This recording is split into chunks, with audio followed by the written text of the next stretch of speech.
Welcome! In this week's episode, we talk about a surprise announcement from Square Enix, an Amiga classic is set for a sequel, and is Sony really revoking gamers' digital purchases? This is episode 54 of the Retro Gaming Dads podcast, the podcast for everything retro and retro-inspired. My name is Barry, and this week I'm left on my own as Anthony is off on his jollies once more. Since it's just me on my own this week, I'll jump straight into the news. Now, a surprise announcement by Square Enix was the unveiling of a new Kingdom Hearts title, Kingdom Hearts Missing Link. This mobile title will be heading to iOS and Android and will be entering closed beta later in this year. Graphically, it looks quite impressive and it seems to have a lot of fast-paced action in it. It's pretty impressive to see this sort of title coming to mobile devices, and I can see mobiles getting more and more powerful all the time. Soon, they're going to be rivaling consoles. They're not that far off already. Now, there's no additional information on like a final release date or whether this would be a paid-for game or a so-called freemium or play-for-free title. So it'd probably be worth keeping an eye out. And as well as this title, they also announced something else. Kingdom Hearts 4, I believe it was. Yes, that's right. They actually announced Kingdom Hearts 4. Now, personally, I feel like it was only a couple of weeks ago that Kingdom Hearts 3 was released, but I've actually just been back and checked, and it has been over 3 years already. 3 years since Kingdom Hearts 3 was released. I can't believe it. Where's all this time going?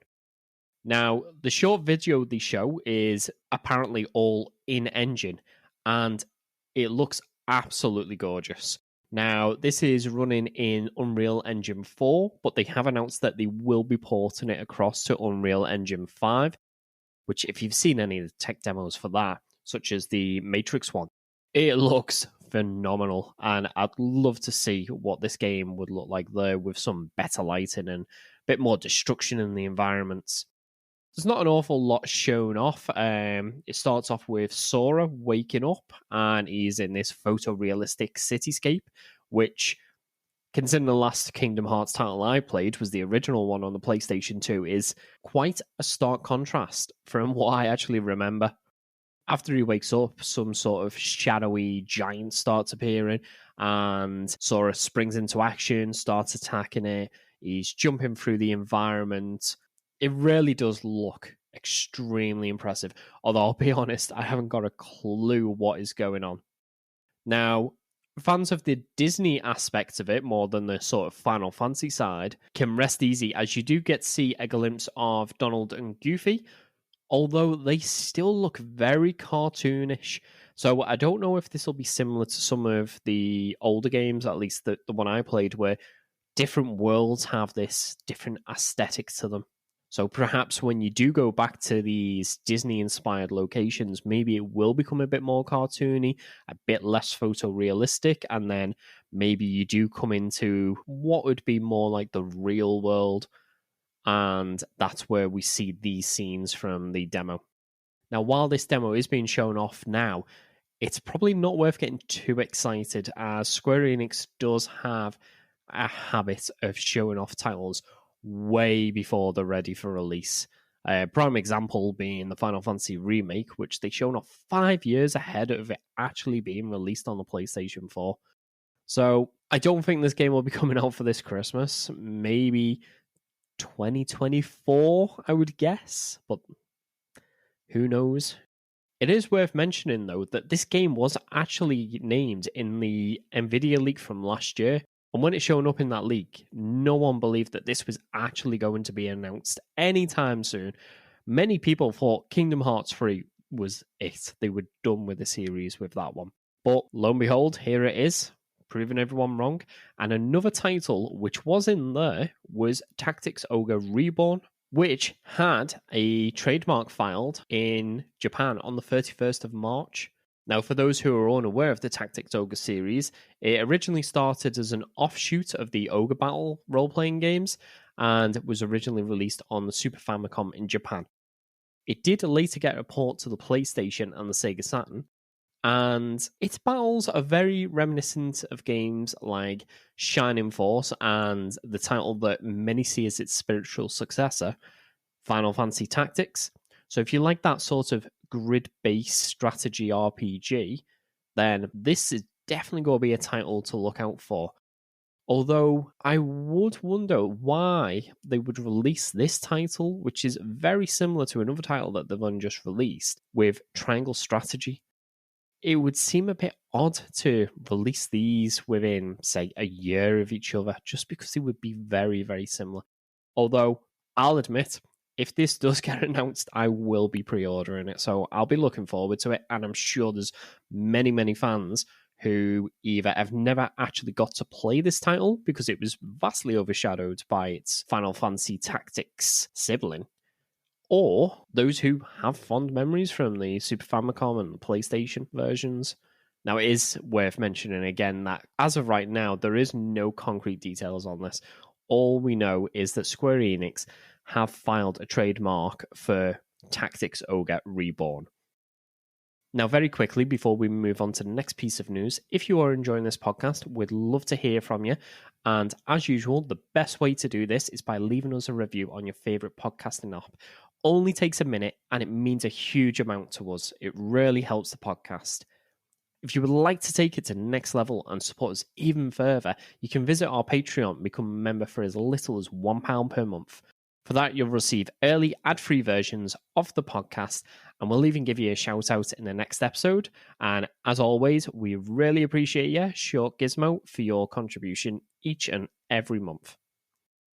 Now, moving on to the rest of the news.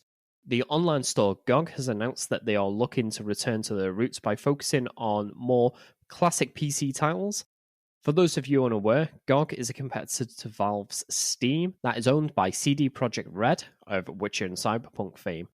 Originally standing for Good Old Game, GOG has vowed to push forward with not only releasing more high-quality classic PC games that are playable on modern operating systems, but is also looking to highlight retro titles through schemes such as their Throwback Thursdays and their new Good Old Games tag, which they'll be adding to over 500 games that the team has deemed iconic classics.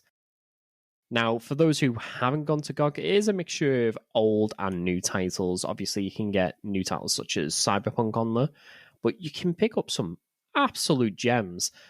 I think I've got the original Dungeon Keepers are on there. I'm sure I got Theme Hospital from there. So anyone who loves that mid to late 90s PC gaming scene, it's definitely worth checking out if you haven't already.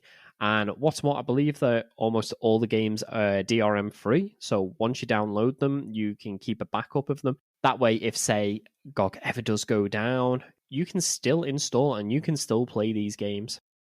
It's a fantastic alternative Steam, and it's full of absolute iconic classics. Speaking of iconic classics, the swashbuckling tales of Guybrush Threepwood are set to continue as the original series director Ron Gilbert set to return to helm the sequel to the original duo adventures. Now, I remember playing these on the original Amiga, and they were an absolute blast. Some of the puzzles were maybe a little bit too much out there, but if you like any games like Thimbleweed Park or Day of the Tentacle, Monkey Island's an absolute no-brainer to get. And the thought of a brand new Monkey Island coming out. Now, there have been sequels to the original two titles, but it looks like this may brush them under the rug, pretend that they didn't happen, and this will be the true third title in this new classic trilogy. Ron Gilbert told me he'd never make another Monkey Island unless... Unfortunately for fans, though, this was originally announced on the 1st of April, and it left many fans unsure whether or not it was real. Many believed it was real due to Ron's distaste for April Fool's jokes, but then again there was plenty of them that were very suspicious that maybe this was a ploy to lead them into a false sense of security that Ron had been waiting years and years to pay off with his misdirection. Thankfully, the game is indeed real and will be heading to PC later in this year. Anyone who does want to catch up on the first two Monkey Island games, though, can actually head on over to GOG and pick them up. They're less than a tenner each, and they're definitely worth playing through. Monkey Island 1 is probably my favourite out of the two, but you can't go wrong with either of them if you love an adventure game with a really good sense of humour. Now, on to our last piece of news. Here on the Retro Gaming Dads podcast, we often discuss the benefits and the downfalls of having a digital gaming collection. While the benefits are quite obvious, it takes up no space. If it's a console such as, say, the Nintendo Switch, you can carry your entire collection with you if you have a memory card large enough. There's definitely that niggling thought that all of your games could disappear at a moment's notice. That's always in the back of your mind. And unfortunately, that appears to have happened to quite a few unlucky PlayStation owners. With the recent release of the Chrono Cross remaster being somewhat disappointing, many retro gamers are looking to go back and play the original, which was available as a PS1 classic that could be played on the PlayStation 3 and the PlayStation Vita. However, upon opening the game, many people have found that they are actually unable to play it, as they receive a message saying that they are no longer authorized to play the title. Now, initially, this was quite worrying, as many gamers assumed that maybe Sony or Square Enix had actually taken down the original Chrono Cross to force people into buying the Radical Dreamers edition. However, it appears it's not just this one title that's having this issue, with many other PlayStation 1 classics and even a couple of PSP and PlayStation Vita titles also suffering from the same issue.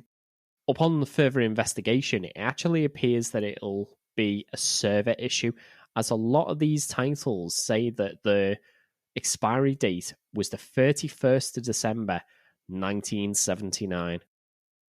Now, I know the original PlayStation came out quite a while ago, but I'm pretty sure it wasn't quite that long ago. Hopefully, Sony will get their act together and get this fixed, but Sony have always made it clear that the retro heritage wasn't necessarily their priority. And as of recording this podcast, it's been almost 3 days, and Sony haven't actually fixed this issue. So we've got to keep an eye on this, and hopefully this will be something that gets fixed over the weekend. Now, that's all the news that we've got. Everyone who's celebrating Easter, I hope you have a great Easter weekend.